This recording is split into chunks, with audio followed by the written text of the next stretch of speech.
it looks like we've got about 230 staff, just a little over 230 staff. I think we had 300 in the last session. So we're happy that so many of you could join us and spend a little time with us today. We've been out and about in some of your offices, and it's been a little over, I think, a month or so since we chatted here over Zoom. So it's good to be back together with you guys. And I hope all is well in your area. We're going to take about 30 minutes today, try to wrap up around 1:30 or so. We'll talk for about 10 or 15 minutes here, and then we'll allow some time for some Q&A. We had a good, robust Q&A session in the last session. So make sure you're jotting your questions down, or like Christina said, go ahead and put them in the chat. So I wanted to talk today about our top 10 priorities. And specifically, as you look at this list here, the first one, which is employee compensation. We know that we've talked a lot about this in all of our listening sessions. Certainly, it's come up quite frequently as we've been out and about visiting you all. And so we wanted to give you an update. When we met last, I think I gave you an update that we had a plan that we were working on, and we were going to take that and meet with the governor's office. And we've done that, and we're ready to roll forward today with some decisions we've made around compensation. So let me just kind of lay the groundwork about what we're talking about today and how we got here. As you all know, we had an agency review that took place at the beginning of the year with the change in governors, and that agency review was a set of outside individuals that came and looked at our agency, and one of the top areas that stood out to them is that we really needed to address some compensation issues. Along with that agency review, we also had the governor's employee satisfaction survey, and that highlighted some really great responses from all of you, but we saw that compensation was really the driving factor. And the driving factor in your satisfaction and working for the department, as well as whether or not you were going to stay working for us. And so with those two things kind of aligning, we quickly realized that, you know, while there's a lot of other issues that are important to address, we knew that employee compensation would be our number one priority. So we set out to kind of put together a plan, and that plan is really to retain you all, the quality, skilled staff that we have that really make this department successful. So over the course of the summer, what we did is we took a deep dive into what the current status is for compensation at all levels. So we looked at all employment levels across the department, what those pay levels looked like, and we also did other listening sessions as well. So we looked at the data, and then we also went out and heard from staff, and both of these approaches validated that compensation needed to be addressed. The other factor that goes into where we're going to end today with our compensation proposal is that we know we've watched the hard work that's gone on over the last 18 months, where you all have been addressing the needs of Utahns during the pandemic. We know you've worked hard. We know we've asked you to do new things, implement new programs, and maybe even work in like a different division for a bit. And all of this you're doing to help preserve our state's economy and get people back to work and do it with integrity and accuracy. And it's just been amazing. It's been phenomenal. You guys have worked hard, and you've been addressing a lot of the issues coming into our department with your hard work. And so we want to return that and address some of the compensation issues. We also know we're in a great economy. We're losing staff to better paying jobs, and we want to retain that talent here in our department. So me and the deputies and our human resources staff, as well as finance and our senior leadership, we took the approach to really address this in a meaningful way with all of those factors coming into play. Now, before I talk about what that compensation increase is going to look like for some of you, I want to let you know that the types of changes and the updates to what we're talking about today, they're not going to happen every year. We were asked in the last session a little bit about that, but we're lucky with this year, with our budget, where we're at, the way that we've been able to find some money with the extra federal money that's come in, and the way we've allocated resources. as well as the backing of our new governor, who's also aware of these issues, that's what's afforded us the opportunity to do something like that, to retain good qualified staff like you all that are committed to improving services for the public. We also recognize that being a state agency comes with significant constraints as well. And we want to be realistic as we continue to evaluate and look for additional solutions that you guys have shared with us. So let's dive in to what I'm talking about here in terms of our proposal that we put forward and we're rolling out today. Our goal throughout this process has been to find solutions that could be applied department-wide. So keep that in mind as we talk about it. And with that said, what we're recommending today is a 3% compensation increase for employees across the department who meet the following criteria. If you're an employee who is below midpoint of your current range, you qualify. And if you haven't received a HR action during the time period of July 1, 2020 to the date that we processed the compensation, and also you've been determined to meet your performance expectations on your 2021 performance plan. So let me just go through those again. The 3% compensation increase would be for employees that are not at midpoint, that have not been part of an HR action, and who meet their performance expectations. So let's break it down just a little bit more. The first criteria we're looking at are employees that are earning below midpoint. Midpoint is the middle of your range. So there's a start and end range to all positions in state government. And will somebody just throw that up in the chat there? We've got a resource for you, a DHRM website where you can go to and you can kind of see the start and end range of your specific job if you're not familiar with what that is. We're also going to give out some tools to your management teams at the end of the day today, which will help them with more details around this, and also the pay ranges if you need that information. The second criteria are employees that have not been a part of any HR action. So this is a qualifier. If you're below midpoint, but you've had one of these HR actions, it would disqualify you. And those HR actions include letters of warning, performance improvement plan, written warning, suspension, or demotion. So once again, if you've had one of those HR actions, we really felt like we needed to have some accountability in terms of awarding these ASIs this 3% increase.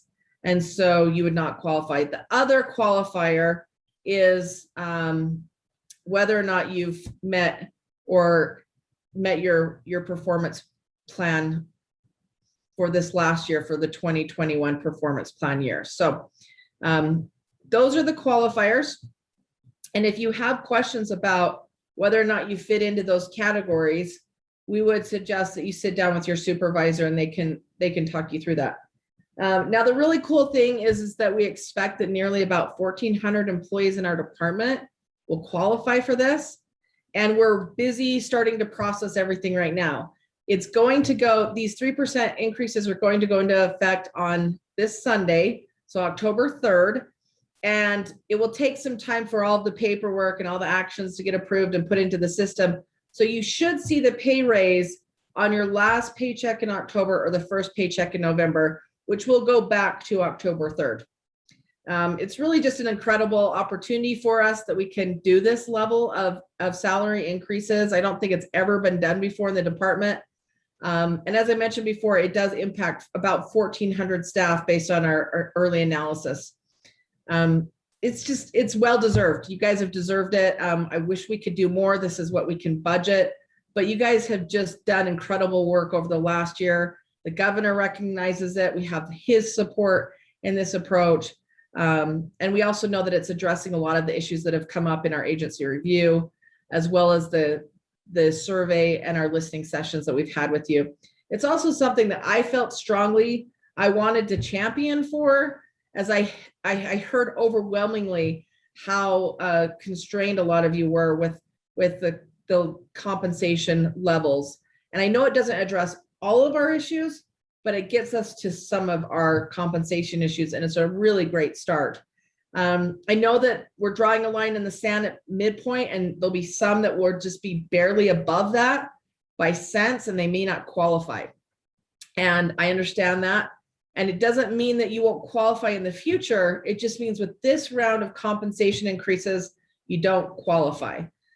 I recognize that there's some of you that have been through HR issues and you've overcome those and you're in a better spot now. But we also wanted to be accountable as we looked at this. And we felt like if you've had a recent HR issue in the last year, from the date that we chose of July of 2020, that for this round, you wouldn't qualify. But I do want to thank you. And I'm just, with all that said, it's really not your last chance to receive a salary increase. Like I said, this is just a start. We'll continue to look at ways to address this and other issues.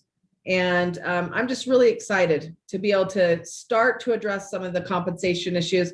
And I want to thank everybody who helped along the way for you all giving us input, but also for all of our finance staff, our HR staff, and other individuals that put so much time into this to make it happen. And especially, the support of our leadership at the highest levels in the state. So with that said, that's the bulk of our presentation today. I'll just reiterate that it's a 3% compensation increase on top of the one that the legislature gave this last July. So hopefully this year you're feeling a little bit more money in your pocket. And I hope that you feel the appreciation that we have for each of you, all the hard work that you've done. Like I said, it should impact about 1,400 employees. And we're just really glad to be able to do something along these lines to be able to show you our appreciation for all the work that you do. So we've got about 13 more minutes. I know that there's been some comments coming in the chat. And so I'll go ahead and step back and look at those, and we'll try to get to all of your questions here. Kevin and Greg, what kind of questions are we seeing? Well, I think what we want to do is just remind people, if you have a question, go ahead and put it in the chat. And while we kind of wait for that, Casey, maybe we can address some of the questions that came up in the previous one. What about a probationary employee? If a probationary employee, do they qualify for this 3% raise? Yes, a probationary employee would qualify for this 3% increase. What does this do for the ranges, Casey? How does it affect the salary ranges for each position? It does not change the salary ranges for each position. So it's just a specific 3% pay increase for those employees that qualified. The pay ranges stay the same.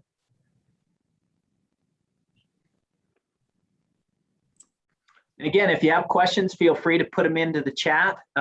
Maybe Casey, talk about, there's individuals that are perhaps in their probationary phase, they're getting a raise, or they've potentially changed positions. They were in one position at the start of the year and a different position now. Do any probationary raises affect this, or what range are we talking about when it comes to people who are eligible? Yeah, so that's a good question. We were asked in the last session, somebody that's approaching their 1-year mark this month or getting their 1-year probationary increase, they would get this 3% on top of that. So who can I talk to if I have Go ahead, Greg. Casey? Yes. Who can I talk to if I have questions about whether or not you qualify? Yeah, so I would talk to your supervisor, your manager. If you're not sure if you qualify, if you're not sure where you're at in your range, your supervisor or manager will be able to look that up. You can also call HR and see where you're at. But we'll be getting this information out to your supervisors and manager, and they should be able to help you as well. Casey, one of the questions we're getting is, recently the legislature passed a 3% COLA raise. How does this affect that?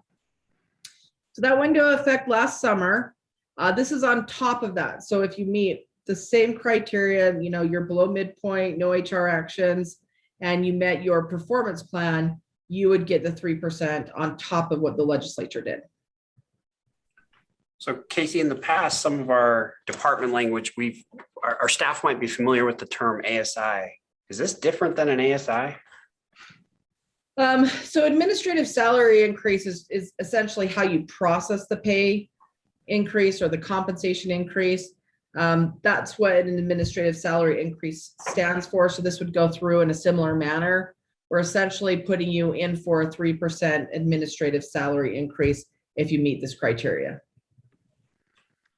And the thing I would add on to that, Casey, is Casey had a vision of addressing compensation for the department. And so that's why we've specifically referenced this as a compensation plan. Administrative salary increases are usually attached to specific performance measures, but she wanted to address something as an entire department, knowing that this was the primary concern. So we're using compensation plan because it is specific to address the entire department given certain qualifications, which is why it's 1,400 individuals that qualify. It's really, her championing this has really been impressive to see how big of an impact it has beyond your typical ASI rounds that we've had in the past. One thing that came up is, will this occur every year, Casey? Not in this form. This is as a result of, like I said, our agency review, the governor's survey, as well as our deep dive into looking at the data behind the compensation and all of our listening sessions. And that's what's compelled us to do something very aggressive. The available funding that we have in our budget right now is giving us this opportunity to do this.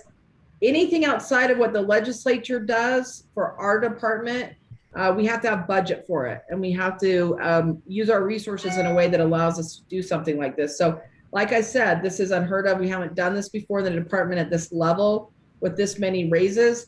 And so I would guess or predict that this is probably just going to be a one-year thing for this type of compensation increase. Of course, we'll always look in the future about other areas we need to dig into with compression and other hot spots and pay equity. But for this specific compensation increase, this is just for this year. So Casey, does this, I mean, it impacts 1,400 employees. Is that a big deal? I mean, yeah, a lot of employees here. I saw that comment. We actually have about 2,100 employees, so it's you know, well over half of our employees in the department. So it is probably the largest compensation increase we've done as a department. What about our leadership eligible for this? Anybody that is below midpoint would qualify. And Casey, one of the questions is, as in part of the listening sessions, we also talked about wage compression. Are there some concerns that this does, while it helps some individuals, a significant number of DWS individuals, does it create some compression for the people who are above midpoint?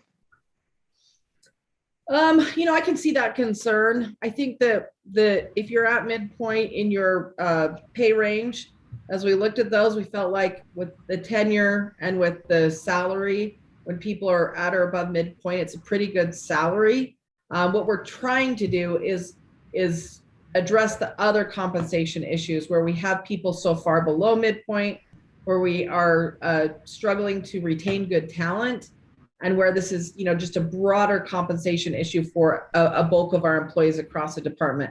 1,400 employees not at or above midpoint for a department that has 2,100 employees. So the bulk of our employees are not there, and that's the issue that we're trying to address. Anytime we do something like this, there's certainly downstream consequences, and those are things that we can come back and look at as we identify those compression issues in future rounds of compensation analysis. So you may have already addressed this, but there's some follow-up questions taking place. How do I know if I'm eligible? So a couple things. There's a resource put in. I think Yvette put it in. Armin put it in. There's a website you can go to. It's jobdesc.utah.gov. It's the job descriptions for Division of Human Resource Management, or HR. You can put your job title in there and it will give you your pay range. And if you're not at, if you're not below the midpoint, then you wouldn't be eligible. So if you're above the midpoint, you wouldn't be eligible if you're at or above the midpoint. If if you're below the midpoint, you would be eligible as long as you didn't have any HR actions or as long as you met your performance plan. So yeah, Christina just put it back in there. Also, you can talk to your supervisor. We'll be sending out some resources for your supervisors to go over with you, a little bit more details of what we're talking about today in writing, as well as they'll be able to, you'll be on a list and your supervisors will be able to show that you're on that list, that you're not at midpoint. As long as you didn't have any of those other actions, then they'll be able to alert you that you're eligible for this raise.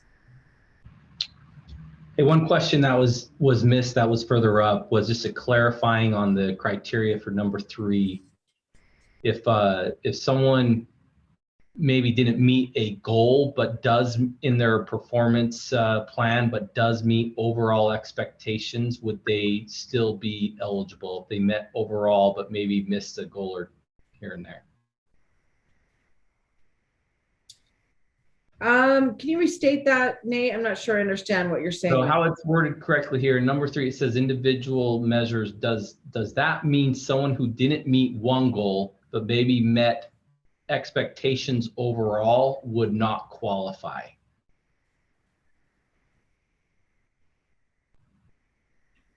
That is correct. Casey, yeah, okay, answer that. Yeah. So we're looking just at the overall Yeah. performance measure, not the individual goal. I see what you're talking about now. Yeah. Our criteria is that you meet expectations on the 2021 performance plan. So basically you passed your performance plan. In case we got another question here, we've got a few minutes left. Is DWS considering implementing a standard step system for raises each year? You know, in the past, I think when I started several years ago, we kind of had a step system out there, and it was, you know, you could kind of see how many steps you were moving along in the range. I think DHRM has, you know, pretty much abandoned that step system, and we're in percentages. So it's something we've talked about in terms of maybe having a more robust compensation plan. For instance, right now we have raises at specific points in people's careers as you start, you know, as you move along, depending on your job. Most people get a 1-year probationary raise. And there's, you know, promotion opportunities and those kinds of things. But in terms of just, you know, based on tenure and how long you've been here, that's not something that's ever really been built into our compensation plan. It's not really anything we're funded for.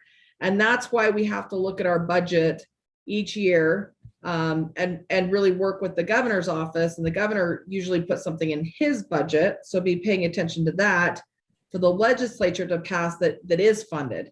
So anything outside the legislature, once again, we have to look at our budget and see if we have the resources, and we budget our resources in a way where we can afford to do something on top of that. So to implement a standard step system, we would probably have to go to the legislature and get that funded. And we would have to get that funded in perpetuity, because once you give somebody a pay increase, you know, that's your budget forever. And if we're building that in for everyone coming up, you know, it would require us to get a significant budget increase. So I don't necessarily see us going that direction, but it's not to say that it's something that we wouldn't explore in certain areas where we need to move people along in the range or compete at a different level and those types of things. So it's a good question. It's just not anything that specifically we're looking at right now. Yeah, and Casey, with that, I'll just add a couple comments, and then if you want to finish it, it certainly just highlights DWS is not budgeted for pay raises, and this compensation increase is a permanent investment in the department budget every year moving forward, as long as employees stay with the department. So it was a significant accomplishment for Casey to kind of get full approval for this, and we do recognize it doesn't resolve all issues moving forward, but it does address, or at least attempt to address, some of the primary concerns that were raised. And we know there's some hard lines, and some people will be ineligible, unfortunately, for it. But that helps with the accountability and the affordability moving forward to be able to make this thing get approved. But it certainly is not going to occur every single year. but it will occur this year, which is pretty incredible. And with that, Casey, do you have any final comments?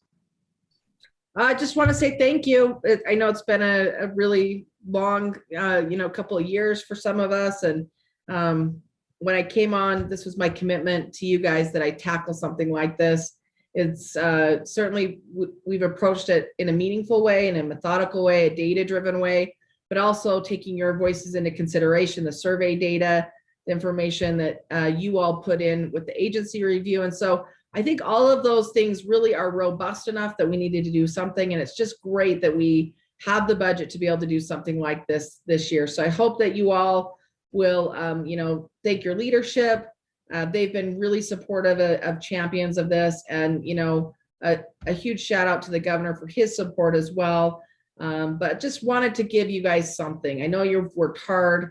State employees are never paid enough for the type of work that we do.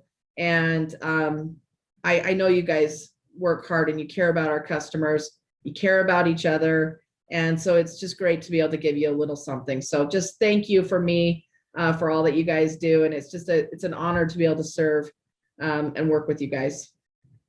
So thank you.